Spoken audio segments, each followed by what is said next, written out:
Hello বন্ধুরা, কেমন আছো? তো আশা করি সবাই ভালো। তো আমিও ভালো আছি। তো চলো আজকের ভিডিওতে বলবো মোবিল ফিল্টারের ব্যাপারে। তো এই ফিল্টারটা হচ্ছে অনেক অয়েল চেঞ্জ করার টাইমে কাঁচড়া থেকে যায় বা মোবিল থেকে যায়, তো এটাকে বের করে নিলাম।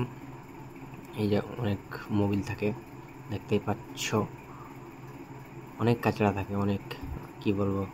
তো এই যে এত কালো কালো, তো এগুলো বের হয়ে গেল, আবার কিন্তু ফেরত লাগিয়ে দেব।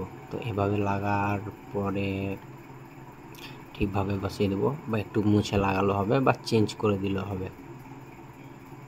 তো চেঞ্জ করলাম না, ভালো আছে চলবে, তাই বললে এবার ফিটিং করে দিব। তো এভাবে 3 নম্বর মানে সরি 3টা নাট থাকে, 8 নম্বর, তার মধ্যে ফুল টাইট করে নেব যেন লিকেজ না হয়। তো এভাবে টাইট করার পরে এটা প্যাঁচ খুলে নেব। প্যাঁচটা খোলার পরে এরপরে অয়েল ভরবো।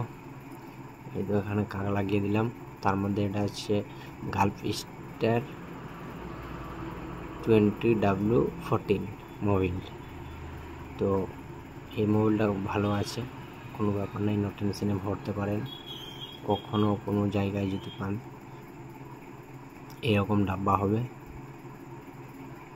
মোবিল যে কোনো থাকুক না কেন, ওটা প্রোডাক্টের উপরে ইউজ হয়। 20W50, 20W14 এগুলো নিয়ে, তো ওটা কোনো অসুবিধা নেই। এভাবে ঢালার পরে কমপ্লিট করে ক্যাপটা লাগিয়ে নেব।